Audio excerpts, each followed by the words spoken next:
A single ordinary errand became one of the clearest threads in a case full of questions, and it may be the clue that helps investigators separate fact from fiction. Hit subscribe and turn on the bell now so you get first-hand updates on this story and other investigations as new facts come in. Rebecca's visit to a pawn shop in Waterman Mall, a short trip that most of us would barely notice, has taken on oversized importance in the unfolding investigation into the disappearance of baby Emmanuel Haro. What would otherwise be a routine errand became a sequence of traceable, time-stamped actions. Rebecca walked into the shop, pawned coins, received a receipt, and left. Those small, mundane steps created a paper trail and a video record that together offered investigators an objective anchor against which they could test other accounts. In a case where timelines are contested and memory is clouded by trauma or contradiction, the simple fact of a stamped receipt and a recorded moment on store security cameras produces a kind of evidentiary clarity that can't be wrung out of emotion or rumor. Think about how investigations actually work in practice. Detectives look for the moments that are least likely to be fabricated, the things people do that don't seem important enough to invent later. A pawn receipt shows date, time, often the clerk who handled the transaction, and sometimes even an item description or serial number. Security footage captures body language, direction of travel, and duration in the store. Together those two data points, the receipt and the video, turn a private moment into verifiable public fact. That is why Rebecca's Waterman Mall stop matters so much. It gave investigators a fixed point on the clock, a place where a time-stamped event confirms where she was and when. From there, law enforcement can check phone pings, surveillance footage from other cameras, and statements from those who knew her movements that day. In a case with disputed timelines, that kind of ground truth can make other contradictions stand out more starkly. Beyond helping reconstruct minutes and hours, the pawn shop evidence also shaped the public story. In the absence of immediate, definitive facts, communities often fill gaps with speculation. But when researchers, lawyers, or detectives can point to receipts and synced video frames, the conversation becomes less about rumor and more about verifiable sequence. That's why local law enforcement emphasized the Waterman Mall stop in their briefs and why the pawn shop owners' cooperation was described by investigators as crucial. Even small businesses can provide big pieces of an evidentiary puzzle. And in this case, that cooperation allowed the timeline to be checked against other data points and made the case less dependent on only human memory. At the same time, a simple pawnshop run shows how ordinary activities take on new meaning once an investigation is underway. Every purchase, every swipe, every conversation can be a trace. That's an uncomfortable reminder that in modern investigations, nothing is truly private and that ordinary days leave extraordinary records. When those records corroborate or contradict stories people tell under stress, they help clarify whether shifts in accounts are memory failures or something more deliberate. For investigators and the public alike, the Waterman Mall stop became a lens through which to view both the small details of lived life and the large moral questions at the center of this tragedy. Security footage and receipts from the pawn shop did more than note a time and place. They allowed investigators to test and refine a timeline that had inconsistent elements elsewhere. A recording showing Rebecca entering, conducting the transaction, and leaving establishes a narrow window of presence at the mall. Receipts often indicate minute-specific times. Cameras capture seconds. Investigators use those dual timekeepers to synchronize other digital sources: cell phone tower pings, vehicle GPS, doorbell cams at nearby homes or businesses, and surveillance from the mall corridor. When multiple independent systems point to the same minute, the combined data becomes compelling. In contrast, any conflicting statement, an assertion that Rebecca was elsewhere at that exact time or that she couldn't have made the trip, becomes easier to question. The practical investigative work here is time-consuming and meticulous. Detectives who received the pawnshop footage and records would not treat them as one-off artifacts. Instead, they become nodes in a growing graph of movements. Each node, the pawn shop, a gas station receipt, a store camera, is checked against others. A pawn receipt that puts someone at a place at 10:22 a.m. can be cross-checked with a cell phone log showing triangulation to a nearby tower at the same minute, creating redundancy that strengthens the record. In contested cases, such redundancy matters. It limits the scope for reasonable doubt about presence or absence during critical times and forces investigators to look elsewhere for explanations when stories diverge. The visibility of a black eye on Rebecca during the pawnshop visit added a different layer to the story, an image that immediately invites speculation and emotional reaction. When people see a visible injury on someone in public, the reaction is visceral. Viewers, journalists, and neighbors instinctively read that mark as evidence of trauma. But visible injuries are ambiguous. They can be fresh or weeks old, accidental or intentional, significant or superficial. The important forensic lesson is that an injury seen on camera must be contextualized by medical records and other evidence. Was there a medical visit documenting fresh bruising? Did family members or a caregiver report an incident? Without that contextual corroboration, public observers may attribute meaning to a visible injury that the evidence does not support. Still, in the court of public opinion, the image of an injured caregiver in public is powerful, and it played into immediate narratives about domestic violence and child safety. What the pawnshop documentation did for investigators, then, was to convert the visual impression of a black eye and the anecdotal reports into documented observations anchored to time and place. A time-stamped video that shows Rebecca with an apparent injury at a precise minute allows medics and investigators to examine what that injury might mean in the wider timeline. It can also be compared against photographs or reports from medical providers to test whether bruising appeared consistent with an alleged assault, a fall, or another cause. In the messy environment of a high-profile case, that kind of anchored observation is invaluable because it helps prevent interpretation from galloping ahead of evidence. Pawn shop documentation provided law enforcement with objective, corroborated evidence for more than just presence. A receipt often lists a clerk, a description of the item, and a signature or thumbprint. That means the document can be chain of custody tracked, authenticated, and introduced in court if necessary. The pawn shop owner's decision to safeguard and hand over tapes and records, even while out of town, removed a potential point of loss in the evidentiary chain. Businesses like pawn shops do not usually expect to play a starring role in criminal probes. When they do, professional handling of records matters. Properly preserved video avoids claims of tampering. Accurate receipts reduce the chance that vital minutes disappear from the record.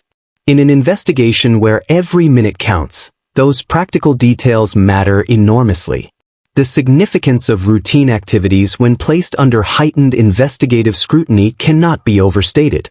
A mundane errand becomes a touchstone for truth. That dynamic reflects how modern investigations function. Detectives reconstruct lives through the traces left behind by ordinary actions. A grocery receipt, a bank deposit slip, a social media check-in, each is a piece of paper or a bit of data that helps map where people were and when. When these routine tokens are aligned with suspicion, their importance multiplies. In the Haro case, what Rebecca did as part of everyday life, pawning some coins, ended up giving investigators a critical and verifiable sequence to compare with statements that moved and shifted. The ordinary becomes extraordinary when it challenges or confirms the extraordinary claims surrounding a disappearance. The use of multi-angle surveillance and receipts allowed investigators to reconstruct Rebecca's Waterman Mall visit with a precision that's rare in human testimony. One camera shows her entering, another captures the counter interaction, and a third may show her leaving. Receipts fill in minute-level timestamps between those frames. When combined, these sources let detectives calculate not just presence but duration. How long was she in the shop? Did she linger? Did anyone else enter with her? And how did her body language appear across the sequence? That fine-grained analysis can reveal whether she was hurried, calm, distracted, or otherwise, behavioral cues that inform investigative lines of questioning. At a minimum, the multi-angle approach eliminates the possibility that a single camera's blind spot or a missing receipt could invalidate a timeline. Redundancy in evidence strengthens confidence in what investigators can assert publicly or use in court. The pawn shop owner's role in safeguarding and sharing evidence, even while out of town, illustrates civic responsibility. Small business owners often recognize the public interest significance of what they record, A property owner's quick action to back up footage and hand over receipts preserves the chain of evidence and prevents allegations of data loss. Law enforcement depends on such cooperation. In this instance, the owner's cooperation meant the video and receipts were available for timely forensic review, rather than being delayed by missing footage or overwritten video. That practical cooperation displays how community actors can contribute to investigative transparency and accountability, ensuring that objective records survive the early, critical stages of an inquiry. Public speculation frequently contrasted with law enforcement's verified timelines in this case. Social feeds were full of instant theories, interpretations of the black eye, guesses about why Rebecca visited the pawn shop, and assumptions about what a receipt might mean. But verified timelines based on receipts, camera time codes, and digital pings often told a different story from the speculative chatter. That contrast is worth noting because social media can shape public perception long before formal evidence is released. Verified business records help correct or validate those perceptions. When law enforcement can say, "Here is where she was at 10:22 a.m., supported by video and a printed receipt," it cuts through rumor and refocuses the narrative on evidence rather than emotion. Most of us move through small errands as background noise in a day. A cup of coffee, a trip to the corner store, a stop at a pawn shop to cash or pawn a few coins. Those moments rarely carry consequence beyond the immediate convenience. But in criminal investigations they can become linchpins. A receipt stamped with a time and an ID, a CCTV clip showing entry and exit, a payment method tied to a card or account. These are the sorts of neutral, third-party records that resist human error and memory distortion. For investigators trying to reconstruct a disputed day, that neutrality is gold. Witness testimony can shift with stress and time, memories blur. But a recorded transaction does not forget its timestamp. The camera frame does not invent a new body posture or timestamp because of social pressure. When Rebecca's pawnshop visit produced both a physical receipt and video footage, investigators gained an anchor point, a little, hard piece of reality around which they could test competing narratives. Once you have one fixed point, you can triangulate phone pings, vehicle movement, doorbell cameras, and other merchant logs against it. In other words, the pawn transaction became a stopwatch for investigators. How evidence gets stitched into a timeline, the nuts and bolts. Reconstructing a day down to minutes is painstaking, and it helps to understand the tools detectives use. First, receipts and point-of-sale logs list the exact second a transaction was processed.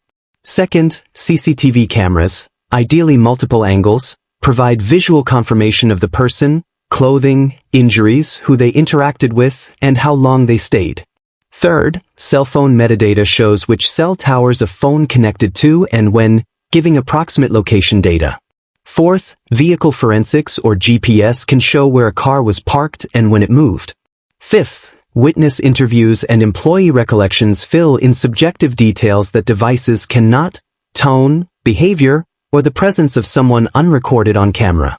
When those systems align, the result is a robust mosaic. Receipt time plus camera frame plus phone ping plus vehicle trace equals high confidence about where someone was and when. If one element contradicts another, investigators test why. Was the device clock off? Did a camera's timestamp drift? Were there overlapping networks? That cross-checking is what turns an ordinary errand into hard evidence that can be used in court. The legal weight of business records and video. Business-generated records, receipts, inventory logs, CCTV, are treated as business records and can be authenticated fairly easily if the owner preserves them correctly. That's why the pawn shop owner's quick action mattered. Preserving footage and receipts keeps the chain of custody intact and prevents claims of deletion, tampering, or overwriting. Law enforcement documents the handover, makes copies, and seals originals where possible. Those steps protect the evidence from challenges during pretrial motions and at trial. Video footage, however, has limits. Image quality can obscure details, camera angles can miss important interactions, and interpretation of body language is subjective. Courts treat video as powerful but not infallible. That's why multi-angle coverage and corroborating records are critical. They reduce ambiguity. In the Haro case, multi-view footage plus physical receipts gave investigators a level of precision far beyond anecdote. A bruise or a black eye is visually arresting. Humans are wired to react emotionally to images of harm, especially involving caregivers and infants. But a visible injury raises two separate questions. Medical, what caused the injury, when did it occur, how severe is it? And investigative, what does the injury tell us about surrounding events and culpability? Doctors look for patterns, the size, location, and healing stage of bruises, the presence of other injuries, signs of malnutrition or neglect. Investigators then place these medical observations into the timeline. Did the injury predate a given event? Was it consistent with an accidental fall or with repeated abuse? Public reaction often skips that medical nuance and interprets an image through an emotional lens. That's normal, but it's also why verified medical records and timelines are so important. They move conversation from gut reaction to documented analysis. How businesses and neighbors become part of the investigative fabric. A critical lesson from the pawn shop episode is that local businesses and individuals are often the unsung partners in criminal probes. A shop owner who backs up footage, preserves receipts, and cooperates with police is providing public service. Neighbors who come forward with even small details, a truck seen at a strange hour, a visitor who left quickly, the sound of a baby crying, can provide the contextual threads that tie technical evidence to human behavior. But cooperation must be handled carefully. Investigators need untainted accounts. Witnesses must be interviewed before public speculation contaminates memory. That's why police often ask potential witnesses to contact detectives directly instead of sharing on social media. Responsible civic engagement means helping investigators by preserving, not circulating, potential evidence until law enforcement can collect it. Why speculation and social media are double-edged swords. In high-profile cases, social media amplifies everything: facts, half-truths, and flat-out falsehoods. The sight of a bruise or a camera clip can ignite feeds and produce a tidal wave of opinion. That public attention is useful when it generates credible tips or leads. But it is harmful when it spreads conjecture, identifies the wrong person or home, or intimidates potential witnesses. Verified records like a pawnshop receipt help police counter misinformation. When a department can say, "We have this time-stamped item and camera footage placing this person at this time," they can cut through rumor and keep the investigation focused on provable facts. That's the value of objective evidence. It restores a measure of control in a conversation that social feeds otherwise distort. When a case occurs in a family with a documented history of child welfare concerns or criminal convictions related to child harm, every new datum gets read in that light. Prior offenses do not automatically prove current guilt, but they inform risk assessment. For prosecutors, past convictions can strengthen arguments about propensity or pattern, subject to legal rules limiting such evidence. For the public, past conduct raises justified anxiety. If someone previously harmed a child and later had contact with another child, communities rightly demand scrutiny of earlier legal outcomes and protective measures. Finally, the historical context of prior offenses amplified community concern and made the pawnshop evidence that much more consequential. When a family's history includes prior child abuse allegations or convictions, any new data point will be viewed through that lens. In such environments, receipts and video do more than timestamp a visit. They become part of a pattern assessment that the public and investigators alike use to understand risk. Civic engagement, businesses safeguarding records, neighbors reporting observations, and community groups pushing for transparency, strengthens the overall ability of officials to assemble a verified timeline and hold institutions accountable when warnings are missed. The Waterman Mall pawnshop visit is a case study in how mundane transactions can be pivotal in criminal investigations. A simple receipt and a short video clip anchored a timeline that investigators used to test other accounts. Visible injuries on camera shape public perception, but they require medical and contextual corroboration before they can be interpreted as evidence of abuse. Records from businesses, when preserved and shared properly, dramatically enhance law enforcement's ability to construct accurate timelines and counter rampant speculation. Community cooperation, whether from business owners, neighbors, or civic groups, makes investigations more transparent and helps ensure that accountability is rooted in verifiable evidence rather than rumor.